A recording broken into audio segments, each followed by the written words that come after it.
টিপের জায়গায় 5 দিন ছিল আমাদের ট্রাকে খাদে পড়ছে, বাস খাদে পড়ছে। সড়কে খানাখন্দ, উঠে গেছে পিচ, গাড়ি উল্টে প্রায়ই ঘটে দুর্ঘটনা। বৃষ্টিতে বেহাল দশা খুলনা অঞ্চলের মহাসড়কের। ভোগান্তি চরমে, কংক্রিটের সড়ক নির্মাণের পরিকল্পনা। হযবরল অবস্থায় খুলনা কৃষি বিশ্ববিদ্যালয়ের। নেই স্থায়ী ক্যাম্পাস, দুই এলাকায় দুই একাডেমিক ভবন। নানা সংকটে পিছিয়ে পড়া শিক্ষার্থীদের মধ্যে বাড়ছে হতাশা। মাছ ধরায় 3 মাসের নিষেধাজ্ঞায় অনটনে বাগেরহাটের জেলেরা। সরকারি সহায়তা না পাওয়ায় ক্ষোভ। তালিকা চূড়ান্ত করা হচ্ছে বলছে মৎস্য বিভাগ। এবং কন্টেইনার হ্যান্ডলিং পণ্য ওঠানামার রেকর্ড মংলা বন্দরের। লক্ষ্যমাত্রার চেয়েও 22 কোটি টাকা বেশি রাজস্ব আদায়। আয়ের তুলনায় ব্যয় ও দক্ষতা দেখালো কর্তৃপক্ষ।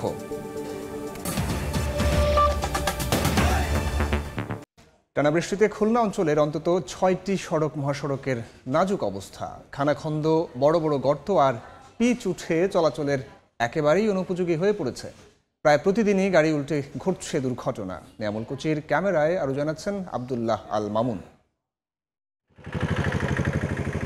ব্যস্ততম খুলনা সাতক্ষীরা মহাসড়কে হেলে দুলে চলছে ভারী যানবাহন। বেনাপোল ও ভোমরা স্থলবন্দরের বাণিজ্যিক পরিবহনের জন্য গুরুত্বপূর্ণ এ সড়কটির এমন বেহাল অবস্থা 1 বছরেরও বেশি সময় ধরে।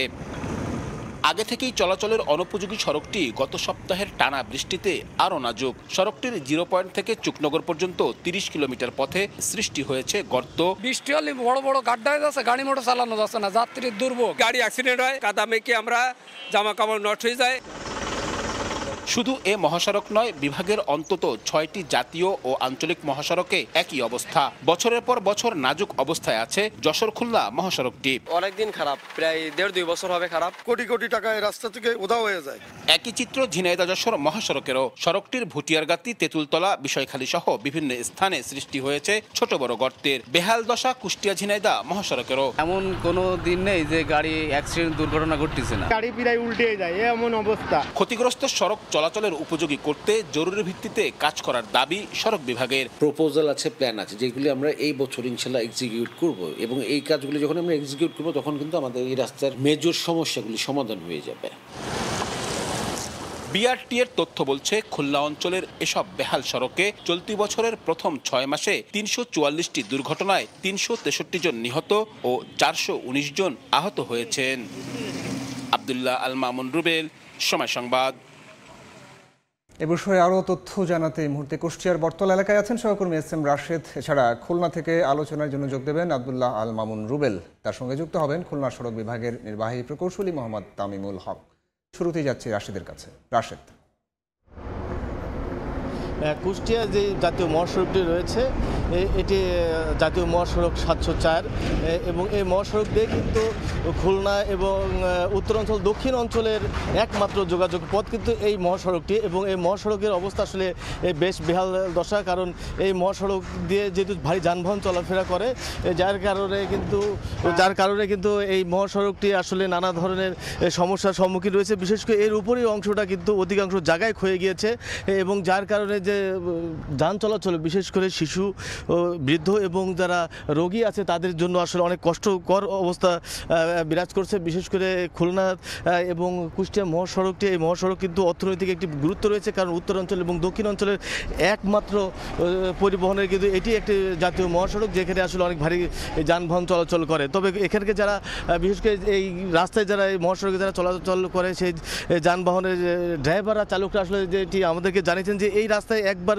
যদি কোনো গাড়ি ঘুরে যায় তাহলে আসলে তাদেরকে অনেক, বিশেষ করে আর্থিকভাবে তাদের ক্ষতিগ্রস্ত হয়, কারণ টায়ার থেকে শুরু করে গাড়ির যে যন্ত্রাংশ রয়েছে সেই যন্ত্রাংশ আসলে অনেক ক্ষতির সম্মুখীন হয় বলে আমাদেরকে জানিয়েছেন। এবং বিশেষ করে সাধারণ জাতি যারা আছে তারা আমাদেরকে জানিয়েছেন যে এটি আসলে একটা মরণ ফাঁদে পরিণত হয়েছে, এবং প্রায় কিন্তু এখানে সড়ক দুর্ঘটনা তাদের পতিত হতে হচ্ছে। এবং এই সড়কটির কারণে কিন্তু অনেক ক্ষতিগ্রস্ত হচ্ছে সাধারণ মানুষ, এবং পরিবহন থেকে শুরু করে আর্থিকভাবে কিন্তু যারা পরিবহন মালিক রয়েছে তারাও কিন্তু ক্ষতির সম্মুখীন রয়েছে বলে আমাদেরকে জানিয়েছেন। এবং পরিবহন মালিকরা আমাদেরকে যেটি জানিয়েছেন যে খুলনা এবং কুষ্টিয়ার থেকে যদি কোনো গাড়ি যদি চলে যায় তাহলে তাদের কিন্তু আসলে একটি বিশেষ করে এখানে মেকানিক্যালের একটি প্রবলেম হয়। প্রতিটা গাড়িতে কিন্তু মেকানিক্যাল যে প্রবলেমটা, যার কারণে প্রবলেমের কারণে কিন্তু মালিকদের অতিরিক্ত অর্থ তাদেরকে ব্যয় হচ্ছে। এবং এটি কিন্তু 2022 অর্থ বছরে 73 কোটি টাকা ব্যয় এটি প্রশস্তকরণ করে কুষ্টিয়া সড়ক ও জনপথ বিভাগ। এবং গত অর্থ বছরে বিশেষ করে 24-25 অর্থ বছরে কিন্তু এই রাস্তার সংস্কারের কাজের জন্য প্রায় 13 কোটি টাকা ব্যয় করেন কুষ্টিয়া সড়ক বিভাগ। তবে এসে আসলে যে পরিমাণে অর্থ খরচ করছে, সেই অর্থ খরচে আসলে কতটা সুবিধা পাবে সাধারণ মানুষ, এটা কিন্তু সাধারণ মানুষের একটি প্রশ্ন যে এত অর্থ খরচ করার পরেও কিন্তু তারা কিন্তু আসলে এই রাস্তার যে সুবিধা সেটি কিন্তু ভোগ করতে পারছে না। তো আমি এই জাতীয় মহাসড়ক নিয়ে আরও বিস্তারিত জানার জন্য চলে যাচ্ছি আমাদের সহকর্মী কুষ্টিয়ার খুলনার আব্দুল্লাহ আল মামুন রুবেলের কাছে। খুলনা অঞ্চলের বিভিন্ন আঞ্চলিক ও জাতীয় মহাসড়ক কেন এমন বেহাল অবস্থা এবং এ নিয়ে সড়ক বিভাগ কি ভাবছে, তাদের পরিকল্পনা কি, তারিয়া অধিদপ্তর খুলনার নির্বাহী প্রকৌশলী মোহাম্মদ তানিমুল হকের সঙ্গে। জনাব তানিমুল হক, আপনাকে স্বাগত জানাচ্ছি। আমরা প্রতিবেদনে দেখছিলাম যে খুলনা অঞ্চলের বেশ কিছু আঞ্চলিক এবং জাতীয় মহাসড়ক খুবই বেহাল অবস্থায় রয়েছে। বিশেষ করে আমরা যদি খুলনা সাতক্ষীরা মহাসড়কটার কথা বলি, এটি মাত্র 3 বছর আগে পুনর্নির্মাণ করা হয়েছে এবং সড়কটি কয়েকদিন পরপরই এত বেশি ক্ষতি হয় যেটি চলাচলের অনুপযোগী হয়ে যায়। আপনাদের কাছে কি মনে হয় যে সাধারণ মানুষ বা যারা যাত্রী চালকরা আছেন অভিযোগ করেন যে কেন এত অল্প সময় এই সড়কটা আসলে এত বাজে অবস্থা তৈরি হয়েছে? খুলনা চুকনগর রাস্তার যে সমস্যাটা, সেটা মূলত দুইটা পোর্টে আমরা যে ওভারলোডেড ট্রাকগুলো যায়, আমরা এই রাস্তাগুলো মূলত 25 টন লোডের জন্য আমরা বানাই, কিন্তু এগুলো দিয়ে প্রায় 48 টন 50 টন লোডের পাথরবাহী ট্রাকগুলো চলাচল করে। এবং ভোমরা বন্দর এবং বেনাপোল বন্দরের বিভিন্ন মংলা বন্দর, এসব জায়গার যে ট্রানজাকশনগুলো এই রাস্তা দিয়ে মূলত হয়। এই কারণে ওভারলোডটা নেওয়ার মতন আসলে করে আমাদের স্ট্রেনথেনিংটা করা হয়েছিল না। এবং 2 নম্বর সমস্যাটা আমরা যেটা দেখেছি যে এখানের যে মাটির কাজটা, অর্থাৎ একদম নিচের যে ফাউন্ডেশনের বেজ মাটি ছিল, সেই মাটিটাও এই লোড নেওয়ার জন্য অনুপযোগী। তো এই দুটি সমস্যাটাকে এক জায়গায় করে আমরা যে সমাধানটা বের করার চেষ্টা করেছি সেটা হলো আমরা ঢালাই রাস্তা রিজিড পেভমেন্ট করার প্রোগ্রাম নিয়েছি। এবং এই রাস্তার যে পয়েন্টগুলো, অর্থাৎ আমরা 33 কিলোমিটার রাস্তার 17 কিলোমিটার আমাদের মোটামুটি ভালো আছে, কিন্তু যে 16 কিলোমিটার, এই 16 কিলোমিটার বিভিন্ন বাজার এবং মোড়ে আমরা এটা রিজিড পেভমেন্ট দিয়ে বা ঢালাই রাস্তা দিয়ে এটাকে পুনর্নির্মাণ করব ইনশাল্লাহ। এই কাজটা করা গেলে এই ওভারলোড এবং মাটিজনিত যে সমস্যা, এই নিয়ে আর কোনো সমস্যার কোনো সমস্যা আমরা দেখেছি চুকনগর থেকে পাইকগাছা পর্যন্ত, এবং সেখানে বাক সরলীকরণের একটি প্রকল্প ছিল, সেটিও আমরা দেখলাম যে কাজটি বন্ধ রয়েছে। বাক সরলীকরণের কাজটা মূলত বন্ধ হয়েছে ভূমি অধিগ্রহণ না হওয়ার কারণে। ভূমি অধিগ্রহণগুলো আমাদের 30টা পয়েন্টে এখনো বাকি। যে 30টা পয়েন্টে বাকি সেটা পুরনো রাস্তা দিয়ে এই কাজগুলো করা হচ্ছে, এবং পুরনো রাস্তা দিয়ে কাজ করার ফলে ওখানে যেহেতু দীর্ঘদিন প্রায় 6 বছর কোনো মেইনটেনেন্স হয় না, ওটা একদমই চলাচলের অনুপযোগী হয়ে গেছে। তবে আমরা সড়ক বিভাগ খুব দ্রুতই ওইসব জায়গায় আমাদের যে ইমার্জেন্সি মেইনটেনেন্স ফান্ড থাকে সেখান থেকে আমরা ওটা যত দ্রুত পারি এটার আমরা মেইনটেনেন্স করে ফেলি। আপনারা আসলে জরুরি মেরামতের কথা বলছেন, কিন্তু আমরা দেখেছি যে বেশ কিছু স্থানে আপনাদের যেসব জায়গায় জরুরি মেরামত হচ্ছে, সেখানকার চালক বা যারা আছেন তারা আসলে অভিযোগ করছেন এটি খুব বেশি দিন আসলে টেকসই হয় না। এটি আসলে টেকসই হচ্ছে না কেন? জরুরি মেরামত মূলত ইটের সোলিং দিয়ে করা হয়। বর্ষাকালে আপনারা জানেন যে বিটুমিনের কাজ করা সম্ভব হয় না। তো আমরা যদি ইটের সোলিং দিয়ে না কাজ করতাম, ওই জায়গাটা আরো অনেক বেশি ক্ষতিগ্রস্ত হতো। তো আসলে টেকসই না হওয়ার চেয়ে আমরা এখানে জোর দিয়েছি যেন আরো বেশি ক্ষতিগ্রস্ত না হয়, এবং সেই ক্ষতিগ্রস্ত না হওয়ার জন্য এই জরুরি মেরামতগুলো করা হয়। এবং এইটার জায়গাতেই আমরা কিন্তু পরবর্তীতে রিজিড পেভমেন্ট করে এটাকে একটা স্থায়ী সমাধানের দিকে যাব। আপনারা যে স্থায়ী সমাধান বা দীর্ঘমেয়াদী পরিকল্পনার কথা বলছেন, এই প্রকল্পটি আসলে কবে নাগাদ শুরু হতে পারে বা এটি কোন পর্যায়ে রয়েছে? আমাদের প্রকল্পটাকে 5টা ভাগে ভাগ করা হয়েছে। তার প্রথম কাজের ভাগ আমরা অলরেডি শুরু করেছি, আমাদের প্ল্যান্ট স্থাপন হয়ে গেছে, এবং এটা এই মাসের শেষের দিকে, অর্থাৎ আগামী মাসের প্রথম দিকে আমরা এই কাজটা দেখতে পাবো, আমরা সামনাসামনি এটা দেখতে পাবো। দর্শক, আমরা শুনছিলাম যে এই যে বেহাল সড়কগুলো রয়েছে, এই সড়কগুলো নিয়ে আসলে সড়ক বিভাগ বেশ কিছু প্রকল্প হাতে নিয়েছে, দীর্ঘমেয়াদী এবং স্থায়ী প্রকল্প হাতে নিয়েছে, এবং তারা প্রত্যাশা করছেন এই প্রকল্পগুলো বাস্তবায়ন করা গেলে এই সড়কে যে বড় সমস্যাগুলো রয়েছে সেই সমস্যাগুলো সমাধান হয়ে যাবে। তো আমার কাছে এই ছিল খুলনা থেকে সড়কের যে বেহাল অবস্থা তা নিয়ে আলোচনার সবশেষ। কুষ্টিয়া এবং খুলনা থেকে মহাসড়কের বেহাল দশার খবরাখবর জানাচ্ছিলেন সহকর্মীরা।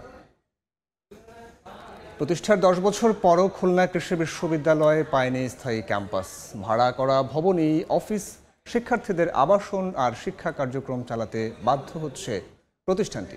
শ্রেণীকক্ষ সংকট থেকে শুরু করে গবেষণার ন্যূনতম সুযোগ না থাকায় দিন দিন পিছিয়ে পড়ায় হতাশা বাড়ছে শিক্ষার্থীদের। নিয়ামুল হোসেন কোচির ক্যামেরায় তানজিম আহমেদের রিপোর্ট। একটি সরকারি বিশ্ববিদ্যালয় 1 দশক বয়স হলেও যার নিজস্ব কোনো স্থাপনা নেই, সবই অস্থায়ী, চলে ভাড়া করা জায়গায়। সরেজমিনে দেখা যায় 2টি একাডেমিক ক্যাম্পাস 2 এলাকায়, আর প্রশাসনিক ভবন 10 কিলোমিটার দূরের অপর এলাকায়। হলের অবস্থানও ভিন্ন ভিন্ন স্থানে। এছাড়া নেই প্রয়োজনীয় শ্রেণীকক্ষ, ল্যাব, লাইব্রেরি, খেলার মাঠ, কোনো কিছুই। এমনই হযবরল অবস্থা খুলনা কৃষি বিশ্ববিদ্যালয়ের। শিক্ষার্থীরা বলছেন নানামুখী সংকটে প্রতিনিয়ত পিছিয়ে পড়ছেন তারা। আমাদের ল্যাব ফ্যাসিলিটিস নেই, আমাদের হয়তো বা কিছু মেশিন আছে বা আমরা সেটা যে প্লেস করে কাজগুলো করব এটা করারও আমরা সুযোগ পাচ্ছি না। ক্যাম্পাস থেকে প্রশাসনিক ভবনের দূরত্ব খুবই বেশি, যেটা আমাদের যাতায়াতেরও ভোগান্তি সৃষ্টি করছে। উপায় না থাকায় গবেষণা বা প্র্যাকটিক্যাল জ্ঞান ছাড়াই একাডেমিক জীবন শেষ করতে হচ্ছে শিক্ষার্থীদের। তো আমাদের এখানে পর্যাপ্ত ল্যাব ফ্যাসিলিটি নাই, ক্লাসরুমের তীব্র সংকট। কাজ করতে গেলে যে ধরনের B grade, C grade, A grade এই ধরনের গ্রেডিং এর ল্যাব লাগে, সেই ধরনের ল্যাবের তো দূরে থাক, নর্মাল একটা ল্যাবও আমরা ওদেরকে প্রোভাইড করতে পারছি না। আর সংকট নিরসনে সংশ্লিষ্টদের পরিকল্পনা ও উদ্যোগের কথা জানায় বিশ্ববিদ্যালয় প্রশাসন। দ্রুত ইউজিসির মাধ্যমে মন্ত্রণালয়ে জমা দেব, দেওয়ার পরে আগামী বছর আমরা আশা করছি যে আমাদের এই ডিপিপিটা একটা আলোর মুখ দেখবে। বর্তমানে বিশ্ববিদ্যালয়ে 5টি অনুষদের 55টি বিভাগে 7 শতাধিক শিক্ষার্থী অধ্যয়ন করছেন।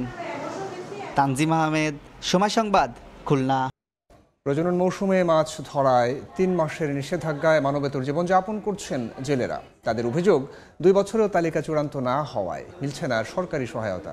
বন বিভাগ জানায় অভাবের তাড়নায় অনেকেই জড়িয়ে পড়ছে অপরাধে। প্রকৃত জেলেদের যাচাই বাছাইয়ের কাজ শেষ পর্যায়ে বলে জানিয়েছে জেলা মৎস্য বিভাগ। আলী আকবর, টুটুলের তথ্য ও আমিনুল ইসলামের ছবিতে রিপোর্ট। মাছ ও জলজ প্রাণীর অবাধ প্রজননের জন্য প্রতি বছর 1 জুন থেকে 30 আগস্ট পর্যন্ত সুন্দরবনে মৎস্যজীবী সহ অন্যান্য কর্মজীবীদের প্রবেশ নিষেধ। এ সময় বন বিভাগ থেকে বন্ধ থাকে সব ধরনের পাস পারমিট। বাগেরহাটের উপকূলীয় জেলেরা পাশ নিয়ে সুন্দরবনের নদী ও খালে মাছ আহরণ করে থাকেন। তবে 3 মাসের নিষেধাজ্ঞাকালে তাদের মানবেতর জীবনযাপন করতে হয়। শিগগিরই জেলেদের তালিকা করে সাহায্যের দাবি তাদের। চলার মতো পরিস্থিতি ভালো থাকে না, স্বাচ্ছন্দ্য মতো 2টা ভাত জানি খাইতে পারি। অবরোধ দেশে আমরা এই বিষয়ে কোনো সাহায্য পাইনি। একটা তালিকা প্রস্তুত হইলে এলাকার লোক অন্তত কিছুটা হইলেও খাদ্য সহায়তা পাই, উপকৃত হবে। শিগগিরই তালিকা চূড়ান্ত করে সহায়তার আশ্বাস সংশ্লিষ্ট কর্মকর্তার। যারা আমাদের মৎস্যজীবী আছেন, যারা সমুদ্রগামী, তারা স্ব উপজেলায় তারা যে মৎস্যজীবী সেই হিসেবে আবেদন করলে নির্ধারিত প্রক্রিয়ায় তারা মৎস্যজীবী সনদ প্রাপ্ত হয়। এই তালিকা কিন্তু আমরা করে পাঠিয়েছি।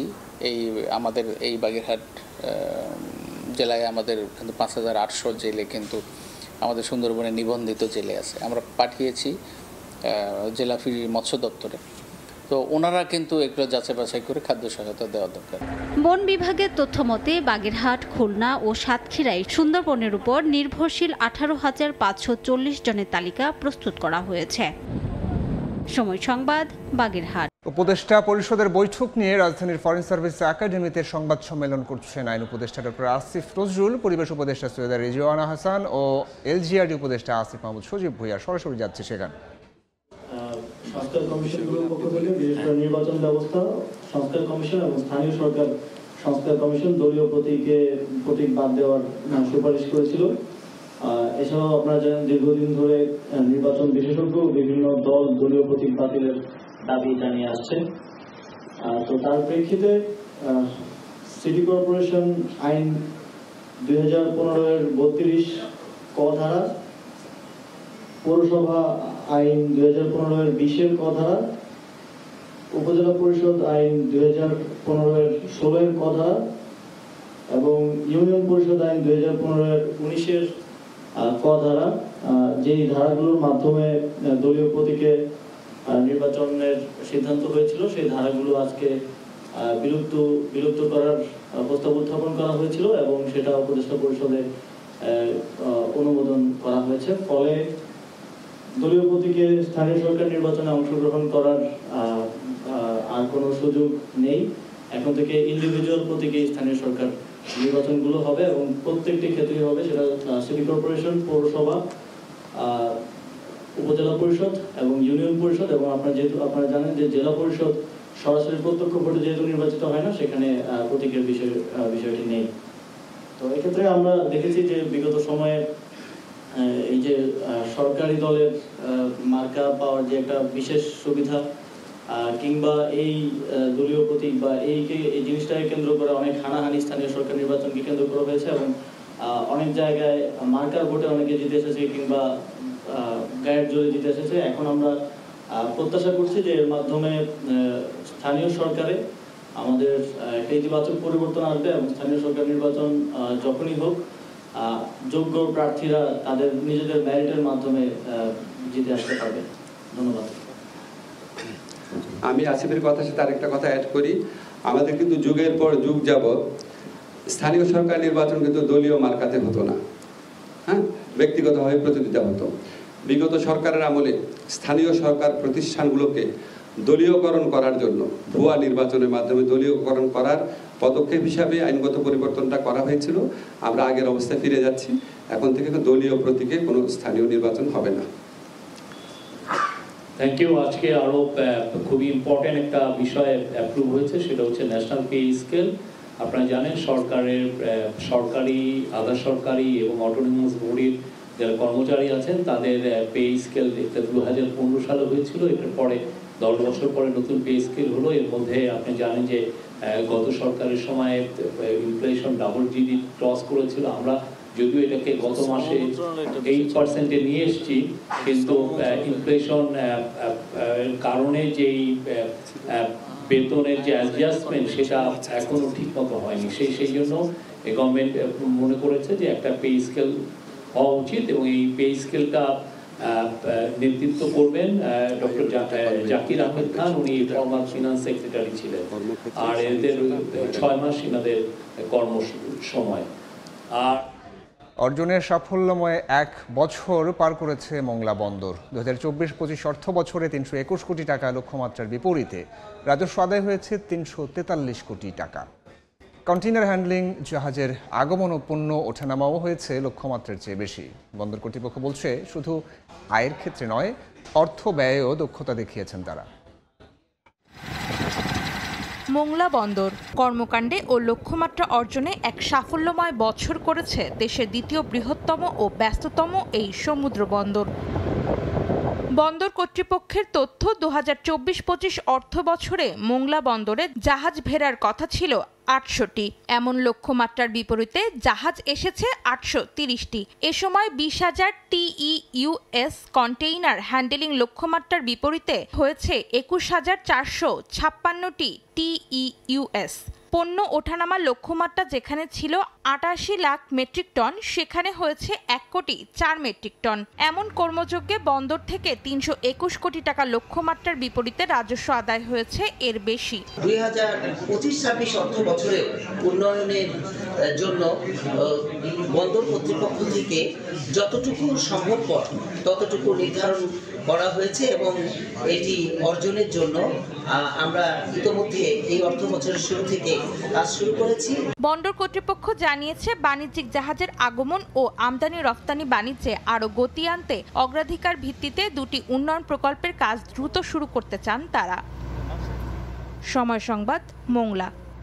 6 মাস ধরে ওষুধ সরবরাহ বন্ধ রয়েছে মেহেরপুর সদর উপজেলার কমিউনিটি ক্লিনিকগুলোতে। অনিয়মিত হেলথ কেয়ার প্রোভাইডাররাও তাই সেবা না পেয়ে ফিরে যেতে হয় রোগীদের। এতে ব্যাহত হচ্ছে গ্রামীণ স্বাস্থ্য সেবা। ওষুধ সংকটের বিষয়টি ঊর্ধ্বতন কর্তৃপক্ষকে জানিয়েছে স্বাস্থ্য ও পরিবার পরিকল্পনা কর্মকর্তা। বেনিয়ামিনের তথ্য ও ছবিতে রিপোর্ট। কমিউনিটি ক্লিনিকে চিকিৎসা নিচ্ছেন রোগীরা, তবে ফেরার সময় মিলছে না ওষুধ। মেহেরপুর সদর উপজেলার সব কমিউনিটি ক্লিনিকে বর্তমানে ওষুধ সংকট। গত বছর ডিসেম্বরে সর্বশেষ ওষুধের বরাদ্দ পেলেও তা শেষ হয়েছে মাত্র 2 মাসের মধ্যেই। অনেক ক্লিনিকে কমিউনিটি হেলথ কেয়ার প্রোভাইডাররা নিয়মিত কাজ করেন না বলেও অভিযোগ উঠেছে। এতে ব্যাহত হচ্ছে গ্রামীণ স্বাস্থ্যসেবা। সরকারি সুবিধা না পেয়ে বাইরে থেকে ওষুধ কিনতে হচ্ছে রোগীদের। প্রেশারটা মেপে আসি, ভালো নেই, মেশিন। প্রেশারের ওষুধ, ডায়াবেটিসের ওষুধ এগুলো পাইলে আমাদের একটু উপকার হতো। যদি না পাই তখন বাইরে আমাদের কিনে নিতে হবে, এই আশা থাকা যাবে না। ডাক্তারদের থাকে তার নিয়ম ঠিক নেই এবং কি সে টাইম মতন পৌঁছায় না, খুলে না। কোনো জনগণ আমাদের মা বোন এসে এখানে একটা ওষুধও পায় না। ক্লিনিকগুলোতে 27 রকমের ওষুধ বরাদ্দ থাকলেও বর্তমানে রয়েছে শুধু গ্যাস্ট্রিক ও ভিটামিনের ট্যাবলেট। গ্যাসের আর ভিটামিন দিয়ে ছেড়ে দেয়, এবার বলে যে নাই ওষুধ আসেনি, ঘুরি ঘুরি চলে যায়, আসি আর অনেকবার আসি আর ঘুরি চলে যায়। ওষুধ না আসলে তো আমাদের কিছুই করার নাই, আমরা যেটুকু সেবা দেওয়ার দরকার, বাচ্চা আসলে যেরকম ওজন, উচ্চতা, মোয়াক এগুলা মাপছি, কিন্তু তাদের ওষুধ তো দিতে পারছি না। বলছে যে অল্প দিনে ওষুধ আসবে, যদি ওষুধ আসে তাহলে আমরা আশা করি সবার মনমতো ওষুধ দিয়ে সন্তুষ্ট অর্জন করতে পারবো। বিষয়টি ঊর্ধ্বতন কর্তৃপক্ষকে জানানো হয়েছে বলে জানান উপজেলা স্বাস্থ্য ও পরিবার পরিকল্পনা কর্মকর্তা। নতুন কোয়ার্টার শুরু হলেই 5-7 দিনের মধ্যেই ওষুধ আমরা পেয়ে যাই। যদিও আমরা অফিসিয়াল এখনো পর্যন্ত চিঠি পাইনি, তবে আমরা আশা করছি খুব দ্রুত ইনশাল্লাহ আমরা আমাদের এই কোয়ার্টারের যে ওষুধ সেগুলো পেয়ে যাব। মেহেরপুরের সদর উপজেলায় 26টি কমিউনিটি ক্লিনিক রয়েছে। বেন ইয়ামিন, সময় সংবাদ, মেহেরপুর। নির্বাহী সময় আরও একবার লাভজনক হওয়ায় সফট শেল কাঁকড়ার চাষ বাড়ছে সাতক্ষীরার শ্যামনগরে। এতে স্বাবলম্বী হচ্ছে শত শত পরিবার। তবে এর চাষের জন্য সুন্দরবনের নদী থেকে কাঁকড়ার পোনা সংগ্রহের উপর নির্ভর করতে হয় বলে জানান চাষিরা। মৎস্য বিভাগ বলছে প্রতি বছর এ জেলা থেকে উৎপাদন হচ্ছে 3600 মেট্রিক টন, আর রফতানির লক্ষ্যমাত্রা ধরা হয়েছে 600 কোটি টাকার কাঁকড়া। কর্মকর্তারা বলছেন কাঁকড়ার হ্যাচারি করা গেলে এই শিল্প সম্প্রসারিত হবে, বাড়বে বৈদেশিক মুদ্রা আয়। বিভাগীয় সময়ের শীর্ষ সংবাদগুলো জানিয়ে দিচ্ছে আরও একবার। একটা টিপের জায়গায় 5 দিন ছিল আমাদের। ট্রাকে খাদে পড়ছে, বাস খাদে পড়ছে। সড়কে খানাখন্দ, উঠে গেছে পিচ, গাড়ি উল্টে প্রায়ই ঘটে দুর্ঘটনা। বৃষ্টিতে বেহাল দশা, খুলনা অঞ্চলের মহাসড়কের ভোগান্তি চরমে, কংক্রিটের সড়ক নির্মাণের পরিকল্পনা। হযবরল অবস্থা খুলনা কৃষি বিশ্ববিদ্যালয়ের, নেই স্থায়ী ক্যাম্পাস। 2 এলাকায় 2 একাডেমিক ভবন, নানা সংকটে পিছিয়ে পড়া শিক্ষার্থীদের মধ্যে বাড়ছে হতাশা। এবং মাছ ধরায় 3 মাসের নিষেধাজ্ঞায় অনটনে বাগেরহাটের জেলেরা, সরকারি সহায়তা না পাওয়ায় ক্ষোভ। তালিকা চূড়ান্ত করা হচ্ছে বলছে মৎস্য বিভাগ।